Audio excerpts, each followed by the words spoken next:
gave birth alone, while my husband ignored my calls to hang out with his sister. When I found out she wasn't his sister and confronted him, he smirked and said, "The sister thing was just easier." I stayed silent. That was 9 months ago. Now his mom sends me flowers and he doesn't even know where we live. My husband Theodore was always freakishly close with his sister, Olivia. In our 3-year relationship, he has canceled dates to hang out with her, sleeps over at her house and share a bed together, and even calls her romantic pet names. But the thing is, it never drove me away, because the rest of his family died in a tragic car accident when he was in his 20s. Plus, he was Italian, and in their culture, everything goes. The part that upset me the most is that she always seemed to hate me. Like, one time when they came back from dinner, I saw she was wearing my diamond necklace, and when I subtly mentioned it, she just said, "Well, I thought you wouldn't mind since it obviously looks better on me anyway." Or another time, she started a fight between us by telling him that she saw me flirting with another guy. The flirting in question? I told a guy on the street his shoelaces were untied. I honestly felt like a third wheel when we all hung out together, but I still never minded, because I just figured, it's his sister, family comes first. And I wanted our daughter to be close with her aunt too, until one day, when my water broke. I was alone in the house, and when I called Theodore, he texted saying, "With Olivia, can't talk RN, just text." And when I told him I was about to go into labor, he didn't reply. So I called the ambulance, but they put me on hold. So there I was, about to give birth, driving to the hospital all by myself. The only person who was there to hold my hand and comfort me was my mom. There were complications during the birth, so I had to spend the night in hospital. Theodore didn't even show up until the next morning. "Good morning, my love. I'm so sorry I never saw your text," was all he said,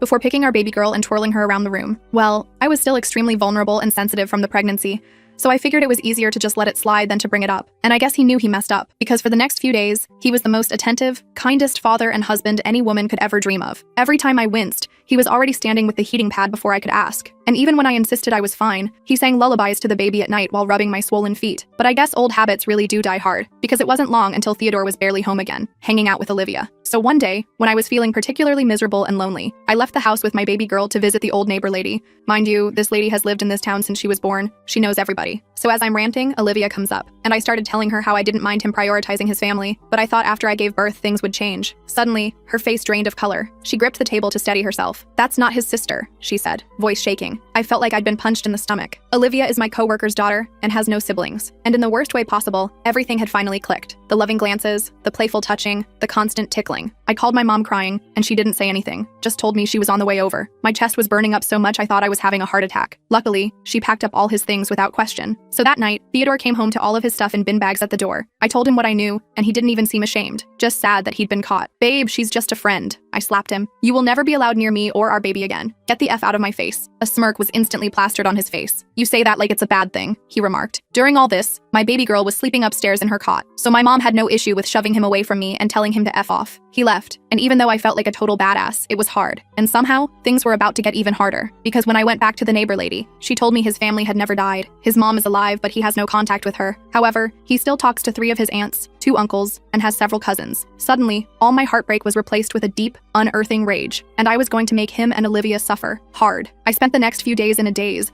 alternating between crying uncontrollably and feeling this burning rage that made my hands shake. My mom stayed with me, taking care of the baby when I couldn't pull myself together enough to do it. I'd just stare at my daughter's tiny face and wonder how someone could lie about literally everything in their life. Like, who does that? Who pretends their family is dead? Who pretends their girlfriend is their sister? It was seriously messed up. I needed answers, and I knew I wouldn't get them from Theodore. So I did what any reasonable person would do. I started digging. First, I checked our wedding photos. There were these cousins who came to the wedding that Theodore had introduced as distant relatives from his mom's side who survived the accident. I found one guy on Facebook and sent him a message asking how he knew Theodore. Turns out he was Theodore's actual brother. Not cousin, brother. The one who supposedly died in the car crash. He seemed confused by my questions but told me Theodore had 5 siblings total, all very much alive. I felt sick to my stomach. Who lies about their siblings being dead? What kind of psychopath does that? I called my best friend Reese and told her everything. She came over immediately with a bottle of wine and her laptop. "We're going full detective mode," she announced. While my mom watched the baby, Reese and I started searching for everything we could find about Theodore's real life. We found his mom's Facebook page pretty quickly. She posted regularly about her garden and her book club. No mention of Theodore anywhere, which was weird. But there were plenty of photos of her with her other children at family gatherings. Theodore wasn't in any of them. "This is some seriously twisted stuff," Reese said, scrolling through years of family photos with no Theodore in sight. "It's like he erased himself from his actual family and created this fake tragic backstory." I nodded, feeling numb. But why? Why would anyone do that? We kept digging and found Theodore's elevated school yearbook photos online. There he was, looking younger, but with that same charming smile that had fooled me so completely. And right next to him in the cheerleading squad photo was Olivia. They weren't in the same grade. She was a year older, but they definitely knew each other in elevated school. "So they've known each other since they were teenagers," I said, feeling another wave of betrayal wash over me. He told me they met in college. Reese squeezed my hand. "I'm so sorry, girl. This is beyond messed up." The next day, I created a fake Instagram account and followed Olivia. Her profile was public, and I scrolled back years through her posts. There were dozens of photos of her and Theodore together, going back at least 5 years. In some of the older ones before I met him, the captions were things like "date night with my love" and "3 years with this handsome man." Then suddenly, around the time Theodore and I started dating, the captions changed to things like "sibling time" and "brother-sister day out." They had literally rewritten their relationship history when he met me. They'd been dating for years before I came along, and instead of breaking up, they created this elaborate lie about being siblings. I felt physically ill. I showed my mom, who had been quietly supportive through all of this. She looked at the photos and shook her head. "You need to talk to a lawyer," she said firmly. "This isn't just about separation. This is about protecting you and the baby." She was right. I called a lawyer named Linda the next day. She specialized in family law and had this no-nonsense attitude I immediately appreciated. I told her everything, showing her the evidence we'd gathered. She listened carefully, taking notes. "This is certainly unusual," she said when I finished. "But unfortunately, lying to your spouse isn't illicit. Being a terrible person isn't grounds for anything special in separation proceedings." I felt deflated. "So he just gets away with it?" "Not necessarily," Linda said, leaning forward. "We need to focus on what matters legally. Custody of your daughter and division of assets. Has he tried to contact you about seeing the baby?" Surprisingly, he hadn't. It had been almost a week, and Theodore hadn't called or texted once about our daughter. It was like he'd completely disappeared from our lives. "That's actually good for us," Linda explained. "It shows a lack of interest in parenting. Document everything. Every missed call, every day he doesn't ask about his child. It'll help us build a case for primary custody." I left Linda's office feeling slightly more in control. I had a plan now at least. But that control didn't last long. When I got home, there was a huge bouquet of flowers on my doorstep with a card from Theodore. "I miss my girls. Let's talk." No apology. No acknowledgement of his massive deception. Just, "let's talk," like we'd had some minor disagreement. I threw the flowers in the trash and took a picture of them there, sending it to him with no caption. He called immediately, but I didn't answer. Instead, I texted, "All communication through my lawyer from now on." Then I blocked his number. That night, Olivia showed up at my door. I was feeding the baby when I heard the knock. Through the peephole, I saw her standing there, looking nervous. I didn't open the door. "I know you're in there," she called out. "We need to talk about this. It's not what you think." I laughed bitterly to myself. Not what I think? What else could it possibly be? "Go away or I'm calling the police," I shouted through the door. "You're overreacting," she said, her voice taking on that condescending tone I'd heard so many times before. "Theodore and I have a complicated history, but we're not together anymore. We haven't been since he met you." I didn't respond. I just took out my phone and started recording, in case she said anything I could use later. "The sister thing was just easier to explain," she continued when I didn't answer. "His family is really messed up. They did basically disown him. The car accident thing was just, I don't know. It was easier than explaining the real situation." I still said nothing. "Fine," she finally said. "Be that way. But you should know Theodore is devastated. He loves that baby, and he's not going to just walk away." After she left, I called my lawyer and told her about the visit. She advised me to file for a temporary restraining order just to be safe. If they're willing to maintain a lie this elaborate for years, who knows what else they might do, she pointed out. The next day, I went to the courthouse and filed the paperwork. I felt a little silly doing it. Theodore had never been physically violent with me, but the psychological manipulation was real, and I was genuinely afraid of what he might do next. I was right to be worried. That weekend, I woke up to find my car tires slashed. All 4 of them. There was no note, no evidence of who did it, but I knew. I called the police, who came and took a report but didn't seem particularly interested. "Probably just random vandalism," the officer said with a shrug. I knew better. I installed security cameras that day. The cameras paid off sooner than I expected. 2 nights later, they caught Theodore trying to use his key to get into the house at 2 a.m. The restraining order had been granted by then, so I called the police immediately. They came and apprehended him for violating the order. He spent the night in prison before being released on bail the next morning. His apprehension seemed to escalate things. The next day, I started getting calls from unknown numbers. When I answered, no one would speak. Just silence, then a hang-up. This happened at least 10 times. I changed my number that afternoon. Then the social media harassment started. Someone, I assumed Olivia, created fake accounts and started posting horrible things about me. They claimed I was mentally unstable, that I had cheated on Theodore, that I was an unfit mother. They tagged my workplace, my friends, even my extended family members. I printed everything out for my growing file of evidence and reported the accounts, but new ones kept popping up. It was exhausting and terrifying. I felt like I was being stalked by people who knew everything about me, while I was still discovering new lies about them. Through all this, I was trying to take care of a newborn. My maternity leave was running out, and I needed to figure out childcare. My mom had already stayed much longer than she planned, but she could see I was struggling. "I'll stay as long as you need," she assured me. "We'll get through this together." I broke down crying, overwhelmed by gratitude. "I don't know what I'd do without you," I told her. A few days later, I got a text from an unknown number. "Check your email." Against my better judgment, I did. There was a message from Theodore with the subject line, "The truth." I almost deleted it without reading, but curiosity got the better of me. The email was long and rambling. Theodore claimed he and Olivia had dated in elevated school,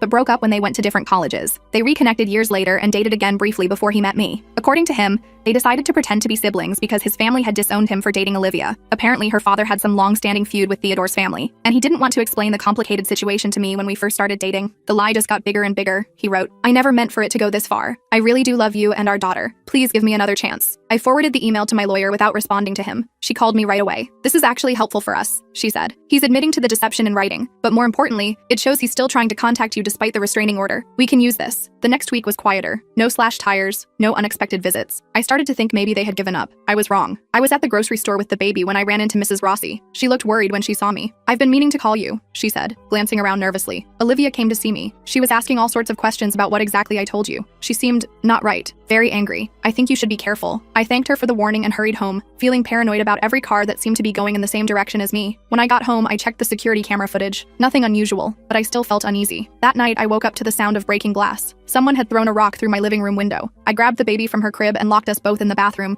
calling 911 with shaking hands. The police came quickly this time, but whoever had broken the window was long gone. The officer took my statement and looked at the security footage, but the person had stayed out of the camera's view. All you could see was a gloved hand throwing the rock. Could be anyone, the officer said unhelpfully. I couldn't stay in the house after that. I packed some essentials and went to a hotel for the night. The next day, I called my boss and explained the situation. She was surprisingly understanding and agreed to let me work remotely for a while. I found an Airbnb in a nearby town and booked it for 2 weeks. My mom came with me, of course. The Airbnb was a small cottage on the outskirts of town. It felt safer being somewhere Theodore wouldn't think to look for me. I spent my days working, taking care of the baby, and building my case with Linda. We had a court date set for the custody hearing, and I was determined to be prepared. About a week into our stay at the Airbnb, I got a call from a number I didn't recognize. I almost didn't answer, but something told me I should. Hello? I said cautiously. Is this Theodore's wife? A woman's voice asked. Who is this? I replied, not wanting to give away any information. My name is Susan. I'm Theodore's mother. I nearly dropped the phone. His mother. The one who was supposedly dead. The one he claimed had disowned him. She was calling me.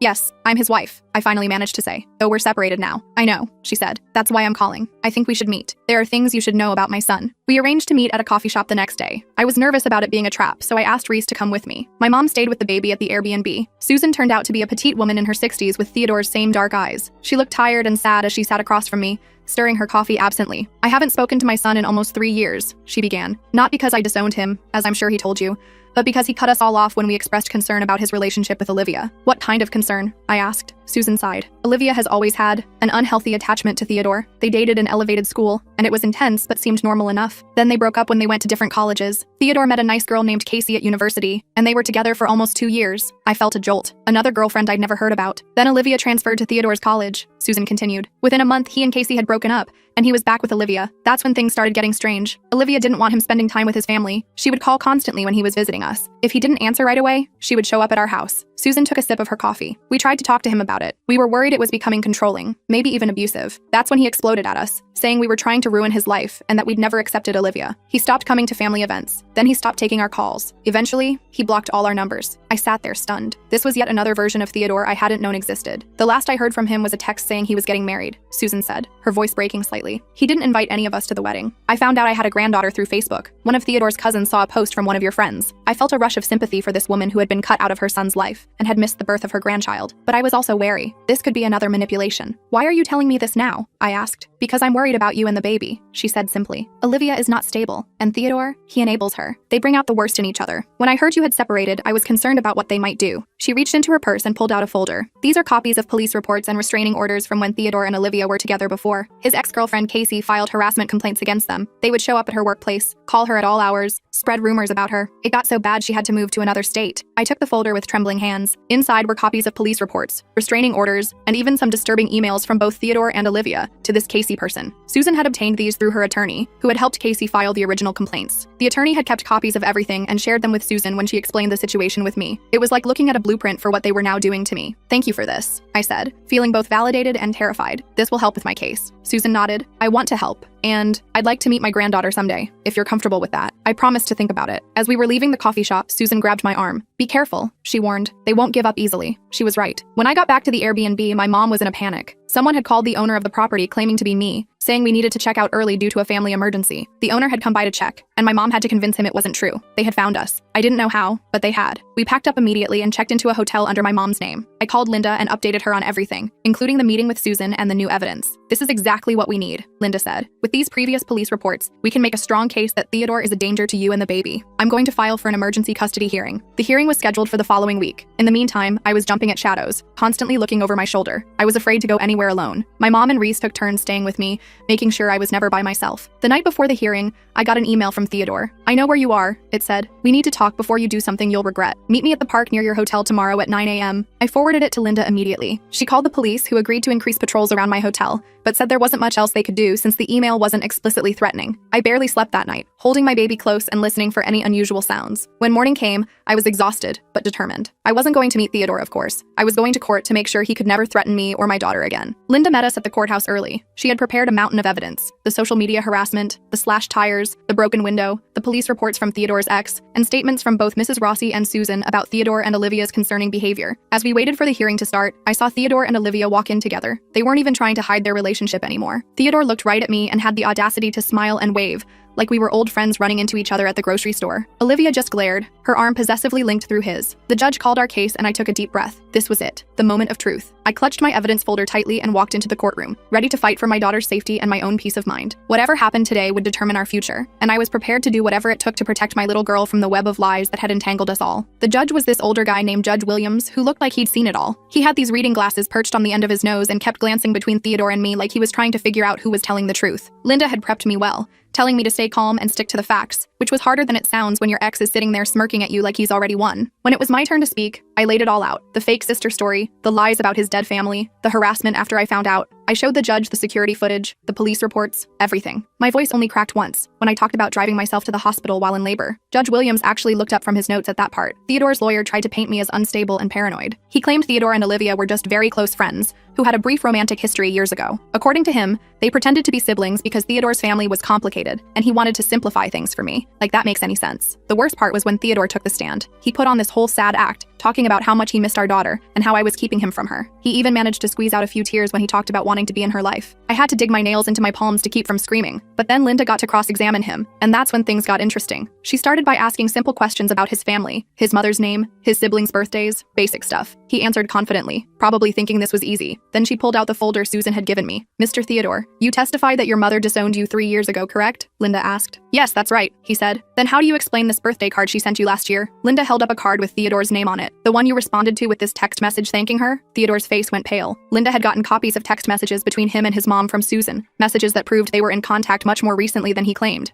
That was, he stammered. Linda didn't let up. "And you testified that you and Olivia were just friends when you met your wife, correct?" "Yes, we had dated years before, but then how do you explain these social media posts from just 1 week before you met your wife?" Linda pulled up the screenshots I'd found, showing Theodore and Olivia clearly in a romantic relationship right before he met me. It went on like that for almost an hour. Linda methodically dismantled every lie Theodore had told. By the end, he was sweating and contradicting himself left and right. The judge kept making these little notes, his expression getting sterner by the minute. When Olivia took the stand, things got even weirder. She couldn't keep her story straight at all. First, she said they were just friends when Theodore met me. Then she admitted they had been dating but broke up when he met me. Then she said they had never really broken up, but had an understanding. It was a mess. The real bombshell came when Linda called Susan as a surprise witness. Theodore's face when his very much alive mother walked into the courtroom was priceless. He looked like he'd seen a ghost, which I guess in a way he had, since he told me she was dead. Susan testified about Theodore and Olivia's pattern of behavior, how they had harassed his ex-girlfriend Casey to the point she had to move away. She brought letters, emails, more police reports. It was overwhelming evidence that this wasn't just a one-time thing, it was a pattern. After a short recess, Judge Williams came back looking grim. He granted me full custody of our daughter, with Theodore only getting supervised visitation once a month. He also extended the restraining order against both Theodore and Olivia for a full year, with the option to renew. "The court finds the respondent's behavior concerning and potentially dangerous," Judge Williams said. "The pattern of deception and harassment indicates an unstable situation that is not in the best interest of the child." I nearly collapsed with relief. Linda squeezed my hand under the table,